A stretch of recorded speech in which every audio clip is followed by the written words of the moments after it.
Okay, hi everybody. David Fogel back with you, CEO of the Symphonina Foundation, and we've got another podcast. And this time I'm joined by Sophia Agranovich, my friend and piano player extraordinaire. How you doing today, Sophia? I'm feeling great. Thank you. How are you? Well, we're doing okay, actually. So anytime we release new music as independent artists, we're feeling great, right? And yesterday I released Symphonina number 3, which is performed by the International Symphonina Orchestra, and on Movement 3, it's featuring you. And I'm, again, very grateful that we had the opportunity to have you record for it. And I'm getting a lot of positive feedback for it. So thank you very much again. It's always great working with you and great to see you again. Well, thank you so much for invitation. And it was a pleasure. It's a very cheerful and elegant symphony. And Thank you. I love the recording. Thank you. It's Well, unusual. It's hopefully we'll get, very nice. maybe we'll get an animated cartoon made for the music sometime. I would love that. Usually you make the music to the film, but in this case, I already have the storyboard idea for the animation. If we could ever get that done, that would be awesome. But we'll save that conversation for another time. Let's talk about some things for you today. So you came to America from Ukraine when you were very young, as I understand it, but you were already extremely good at piano by the time you got here. So let's talk about how you got started on the piano. I started when I was 5, which was pretty early. Right now, everybody starts when they're 3 or 4. But for that time, it was kind of early because music was always in our house, music, art, literature. My mother was very much into this and educated, and she had beautiful voice. She sang all the opera arias herself. And so I started playing piano. She was my first teacher. And then everybody thought I'm talented, but I didn't think so. I just liked it. And then I entered music school officially when I was like 6 years old. And then I would say my career picked up from there, although I never took it pretty seriously. I was playing already in concerts and they televised me. And then I started studying with the great teacher. They heard about me. She didn't teach in that music school. She taught like in a music college. And she knew personally Vladimir Horowitz. She was studying together with him in Kiev Conservatory in the class of Blumenfeld. And she also studied with Neuhaus. She heard me and she said, I would like to take you as a student in that school as an exception. She had also a couple of brilliant kids from there. So I started studying with her, and she had a very good friend, Professor Edelman. He was also her peer, and he studied in Moscow, and he was living in Lviv. And we used to go to master classes to him. And then at 10 years old, I won all Ukrainian competition, which was kind of surprising to me because I never practiced much. I just liked what I was doing. It must come naturally then. Yeah, yeah. And, I started playing by, all Chopin etudes. By the time I think by 14, I played all the Chopin etudes and I played Chopin concerto. And everybody thought I'm very good, but I was interested in many other things. I didn't want to limit myself just to the music, just to the piano. So they told me, oh, you have to go to Moscow. My parents would never let me go because I was very domesticated and very conservative upbringing. And I myself extremely introverted, although nobody can tell right now because I outgrew it. That's good. Okay. So for personal reasons, we had to leave to America, family reasons. When I was 15, and everybody told me that I should go to Juilliard, and I just didn't believe that I could ever enter Juilliard, and it was farthest thing from my mind. But we came to America. My father went to Juilliard, came home with a brochure, and I said, oh, the exam is like in 4 months or 5 months, you can prepare. I said, oh yeah, I have program for it, but I would never enter Juilliard. We don't even have the piano. So they rented instrument for me, piano. I prepared and I entered Juilliard. Yeah. Pre-college division, and great professor Sasha Gorodnitsky, who was head of piano faculty at the time, very well-known teacher, one of the best teachers of his generation, took me from pre-college division. Also, he was teaching in college. He had another student from pre-college, Raul Sunico, who is very famous in Philippines right now. And I thought it's an accident. I couldn't believe I got in. And then everything started from there. But the funny thing is, I never thought, I always was interested in different things. I loved science, math, literature. I loved to read. I loved gymnastics, sports, ballet, paintings and sculpture. I love art and other things. I just wanted to live a full life. I didn't want to limit myself to sitting and hitting the keys all day long. Although music has everything in it, and I felt it, I was very attracted. I love practicing, but I never practiced much. Anyway, so, I was in Juilliard. I never thought for it to become my full-time profession, especially my parents didn't want me to do it. And I saw that it's very hard to make a living, and it was not for my character because I just couldn't do it. There are many circumstances that, I had a lot of opportunities which were missed kind of on purpose, actually, because I thought I could never make it for many reasons, and also monetary reasons. Yeah, but I did very good in Juilliard. I won competition, and I got bachelor's, master's degree, and I started doing my PhD in Columbia University in Teachers College, because I thought if right now everything looks good, I had very good reputation in Juilliard, and I loved teaching. I actually had a fellowship teaching students piano minor in Juilliard. And I loved it, and said, okay, if I become a music teacher somewhere in college, it's not too bad. So I decided to be serious. And right when I became serious, I got married, and I was expecting my first child, and I had to drop out from Columbia University. Life and I never changes came things back. sometimes, right? Yeah. Right. Yeah, because life has its ways. We don't know what are the ways. And I had to support my family. I became the main breadwinner for my family. I took programming course for a year, and I thought it would be just for a couple of years. I'll get a good job, earn some money, and go into music again. It never happened. But my computer programming career started flourishing because I loved programming, and I was very good. I learned a lot of languages, a lot of platforms. They promoted me to managerial, and I was assistant VP, then VP. I had people reporting to me. It's very difficult, as you probably know, because you had sometimes conference calls and production problems during the night. I had to be waking up like 2 o'clock, 3 o'clock. I was always on call. So if I may for a second, do you mind saying what company you were working for? I was working for MetLife for a couple of years, and then Merrill Lynch. Okay, so big international companies with big international problems sometimes. Yes, in MetLife I got actually presidential award because after half a year when I started, I developed different colored application with different colors on the screen.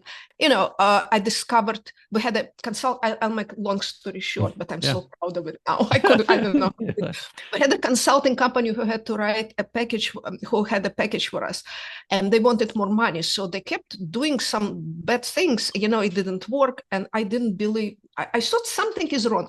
So I started discovering. I discovered that exactly what and how they did. And I went to the manager and I explained everything, and they fired this company. And I became like a project manager of that application. That's why I got like presidential award for that. Wow. Okay. Well, we'll leave the details out of that. That's probably a long time ago now, but we don't. Yes. Yeah. I practiced every single day. Yeah. I practiced even if it's 10 minutes. I had 2 kids, a lot of responsibilities. Even if it's 10 minutes a day, 15 minutes a day, sometimes with closed eyes, I came home. I used to work a lot of overtime, sometimes 8, 9 o'clock in the evening. I would go to the piano. And that it was keeping me in shape. Actually, my teachers, Sasha Grodnitsky, also studied with brilliant Nadia Reisenberg, very famous, beautiful person in Juilliard. And they both told me the same thing: never give up. Keep practicing no matter what. You will return to music eventually. So I followed their advice, and I always was in good shape. And I was listening to music, practicing in my head a lot. And then something happened. For personal reasons. Something happened to my mom. She was for 6 months in reanimation, and they offered package for all the employees who were in Merrill Lynch for a very, very long time. I mean, very long time for me. It was like 20 years. That's a long time. I took the package and I never came back. I went into holistic healing. I taught yoga, Pilates. I got a lot of certifications, and I wanted to become a holistic doctor. My father was a dentist, and he was very much into holistic health. And I always loved medicine, always read books, and I helped him a lot when he came to America. I helped him pass exams in English. So I said, I will be a holistic doctor. I want to help people. I just want to do some more productive work helping people, because programming didn't satisfy some emotional aspect of me. But I had to earn living. So I started having students. I started giving concerts. My bio looked really good. I admitted that I was a programmer from the bio. And my music career picked up from there so amazingly. And I keep doing music. And that's where I am right now. Yeah. Well, not only that, you're producing 11 albums in your life, if I remember the number correctly, and 11, and you performed at Lincoln Center and Carnegie Hall, and you're a Steinway artist and all these things. So I think life, you've made some great choices in life, and life has presented you with some great opportunities too, of course. But I think you've had numerous opportunities to not pursue music, but you stuck with it. And I think we're all better off for that. Yeah, thanks to my teachers. And I teach my students, I tell them, when they tell me, oh, I can't practice because I have so much work in school. By example, I tell them briefly what happened to me, and they get very inspired by that. So even a lot of my students, when they go to college, some of them become professional musicians, very good. They themselves become professors at conservatories, but some go to technical professions because of they have to support their families. And I tell them, never give up. And they keep practicing. And they take lessons and they performing. So I'm definitely grateful to my teachers. There might not be a one answer to this question, but let's see what you say. So let's say someone is pressed for time and they have 15 minutes to practice. That's all they have. What recommendations would you give for what they should think about practicing? Would it be whatever the piece is that they're working on? Would it be something technical that's not the piece that they're working on? Would it be something else entirely? What's your thought? Okay, it depends on the level of the students, their goals, and what do they want personally. First of all, I think music is very healing, and they have to love what they play and be satisfied spiritually when they play. But you have to have technique, because I love ballet, but I cannot just go on I always wanted to be a ballet dancer, but I cannot go and dance ballet no matter how much. So we have to have technique. So I tell them, start with the hardest exercise slowly, not something easy. Do a scale, and scales are very important because all the music are basically scales and chords. And then do something musical. Do part of the piece with the beautiful melody, singing tone, something that you really love. But always do technique first.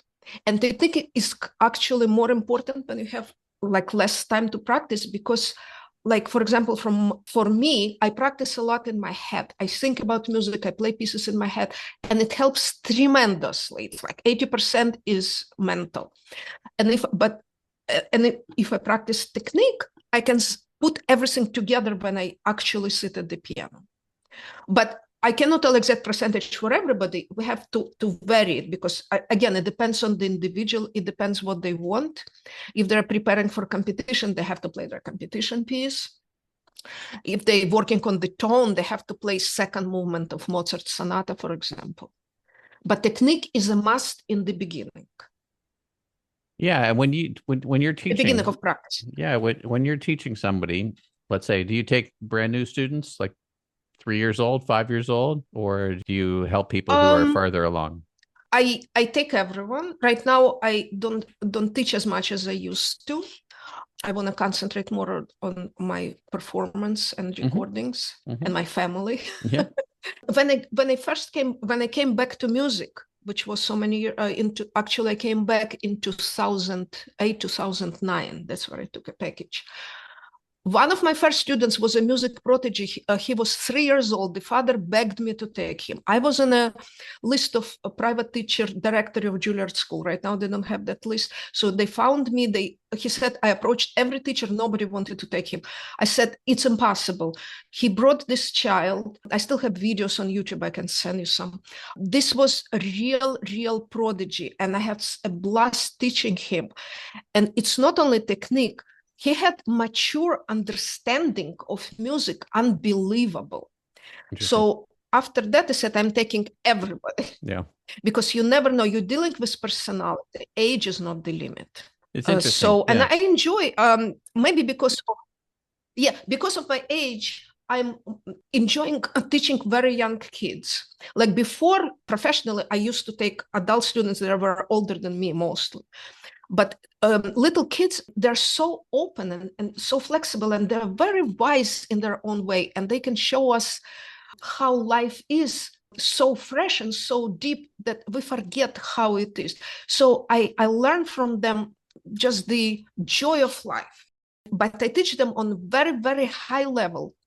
But they don't know it because I make it fun. Yeah. And I'm very, very demanding, but they don't know that I'm demanding.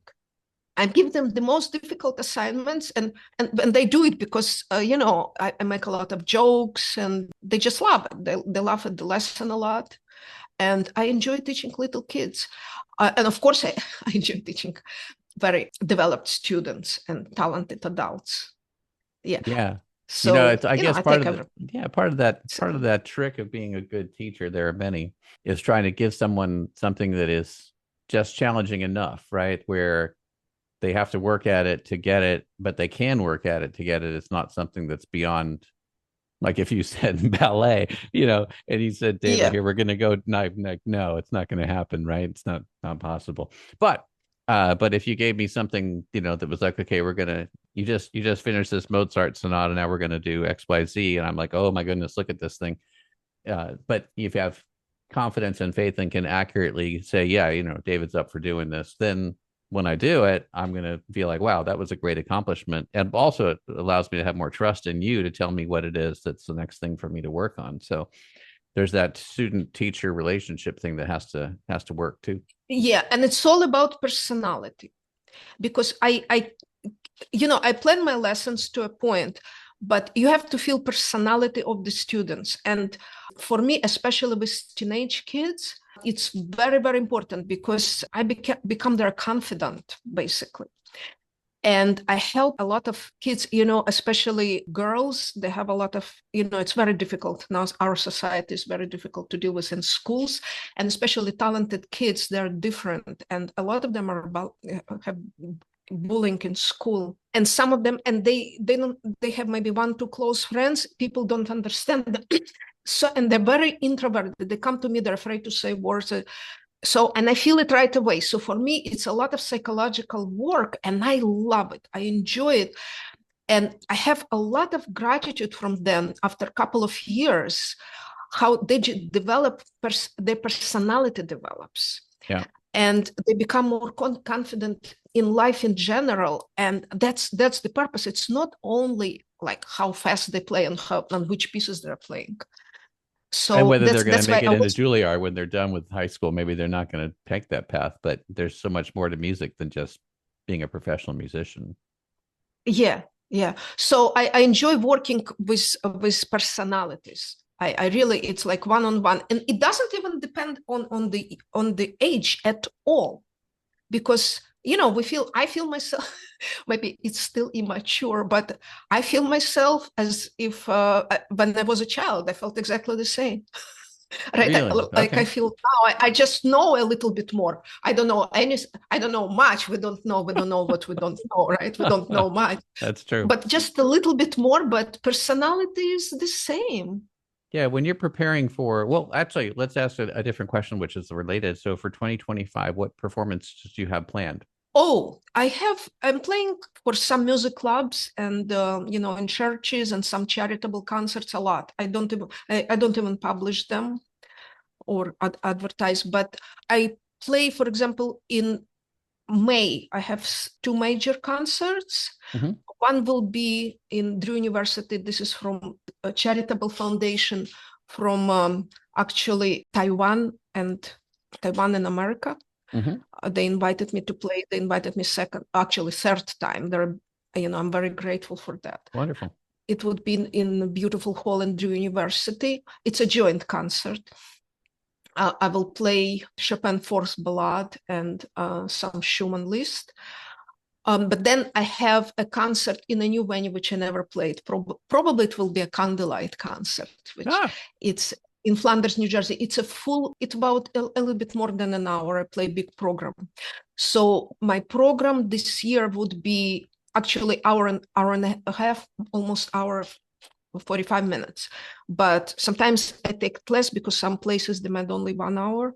Yeah. Requirements become less and less now. It used to be 2 hours, now everywhere.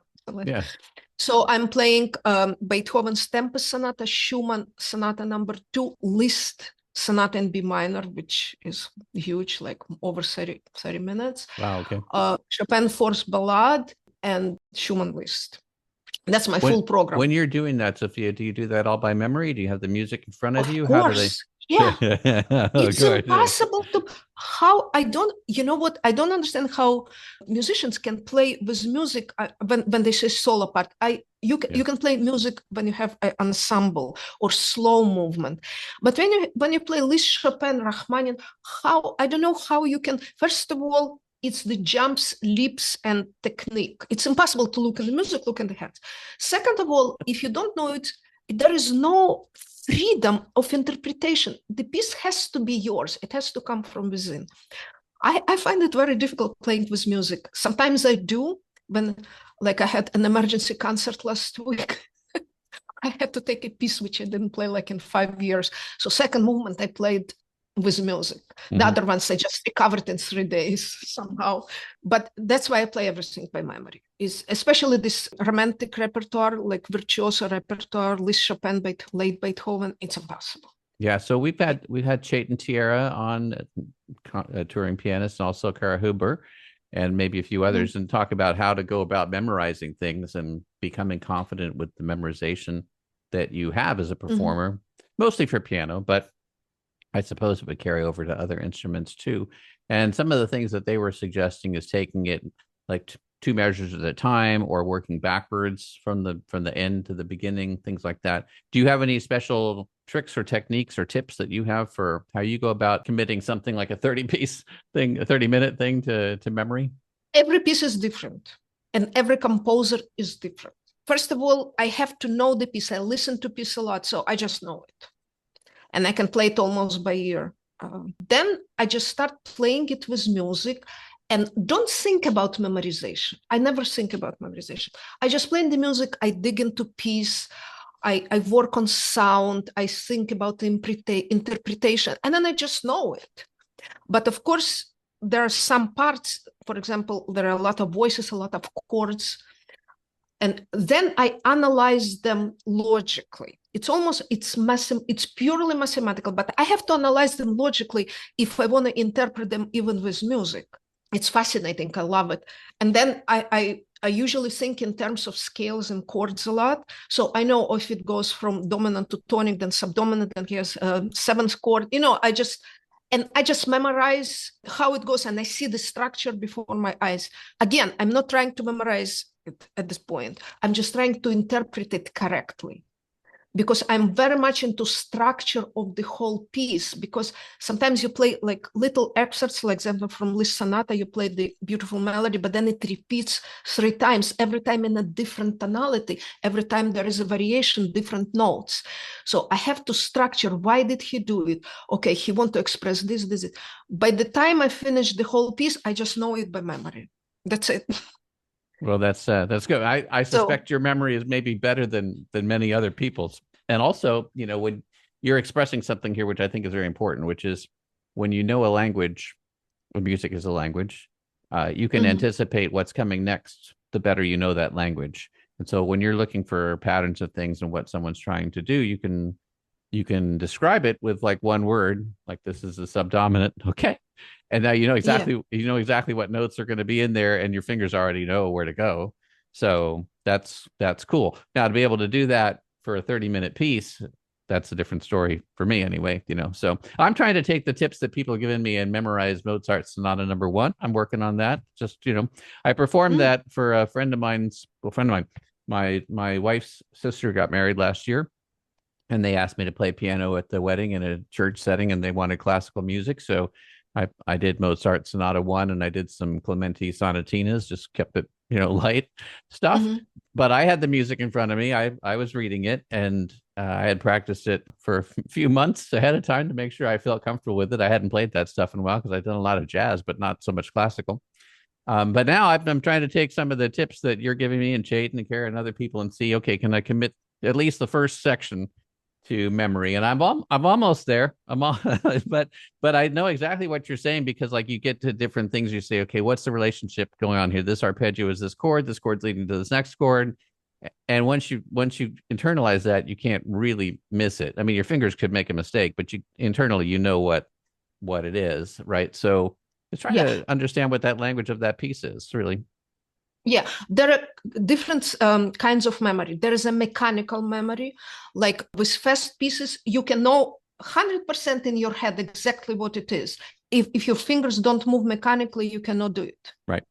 So for mechanical memory, you have to practice a lot, just physically practice so you know your fingers, so you can play it almost with closed eyes. There is memory, emotional memory also. Another tip for you, like my teachers taught me, always practice with dynamics and expression, because then you use your half of the brain, and brain is one whole, and it helps. You have to use a lot of logic. You have to memorize logically, because under stress, even if you know by memory, everything comes out. You just forget. Like, Yeah. for example, I hate bright light. I love to practice in dark. Mm. I hear better, feel better. I feel like I'm a spirit. I don't forget who I am. But in a concert environment, when all the lights in you, everybody looks at you, I'm ready to jump Yeah. out. Yeah. And all my memory goes through the roof. But then I remember logically what has to be done. I say, okay, press this, press that, and then it comes back. So you have to know it logically, you have to know it mechanically, you have to know your music emotionally. Once you go into emotion, it triggers everything else, at least for me. For example, I start Chopin Ballade number 4, and it has so many modulations and so many notes. And Chopin is known, like, if he repeats the same thing, some of the notes will be different. So I try to understand why he put this note there, but it's not in another repeat. And it's really difficult. But then I put my emotions, and then I understand why he did it. So when you practice, so always practice with emotions and do mechanical memory. Like if you have Alberti bass, like in Mozart Sonata or Clementi, do it hand separately a lot. Mm-hmm. So your left hand goes just by itself. Yes, they have those left-hand parts, and you Okay. have to be And then strong enough to do it. another Yep. tip, Yeah. right? Another tip, what I tell my students, which helped me a lot when I was out of piano and I was in corporate environment, practice in your head a lot. Play this piece as if you're playing on the piano, and imagine the keyboard, and all the memory slips, you would know what's going on there. Okay. So I do that a lot right now, and it helps a lot. So I manage not to practice much because music occupies my mind a lot of times when I'm not by the piano. Yeah, I think that's good. I think that works. That has worked for me too for saxophone, and I haven't tried it Yeah. so much for guitar, but I bet if I worked on it for guitar too, I think that's a great set of advice. I will try to put that into play along with Julie Vivaldo's "Be Positive." Wow, you play so many instruments. Imagine. Well, thank you. Yeah, imagine yourself being the player you want to be, and then hopefully that manifests itself, like in sports, right? Imagine the ball going in, something like that. Yeah, it's a lot of you have to be realistic, but you have to go to the end of your potential. So you can't have obstacles to put by yourself, which I used to do a lot. I put all kinds of obstacles, and I was completely different person when I was in Juilliard. Interesting. Not insecure, just my mind was somewhere else. Well, we're glad your mind is where it is now. Yeah. What do you have an album that you're going to be releasing this year? I started doing another Schumann recording, but then I have to learn some new repertoire. I'll doing this Schumann sonata, a couple of other pieces. Maybe I'll re-release some other pieces that I did before. But right now I'm concentrating more on performing because I also have a couple of concerts. I have Watch and Guard Center concert in June, and then I'm going to Europe. I will play solo concert in München, Vienna, and Rome this summer. So it would be like a tour. And I will play that particular program. So I'm concentrating on performing right now more than my recording. That sounds great. Well, we'll look forward to the next recording and hopefully some video of you performing, which we'll get on Facebook or wherever else as you have it to share with us. If people would like to get in touch with you, Sophia, what's the best way to do so? Oh, just go on my website, sophiaagranovich.com without one A in the middle. Yep. And then you have all the links to my social media, and you can get in touch with my email. It's all on my website. Okay, so Sophia is Sophia and Agranovich is Agranovich. Yes. All right. Yeah. Also on my YouTube channel, I publish the videos from my live concerts. So I was in Europe in the past 2 years and then in 2014. So all the videos are there it says recent videos playlist. So if anybody wants to, of course, nothing is like live performance, but I have some very nice pieces there. Well, we appreciate you sharing your time with us. We're going to listen to some more of your great playing on the way out. We listened to a little bit of Symphonina 3 at the beginning on the intro, and thank you again for being part of our International Symphonina Orchestra this year. And as I say, we'll listen to some more of your great playing on the way out. And if we can ever be of help to you, just let me know. Well, thank you so much.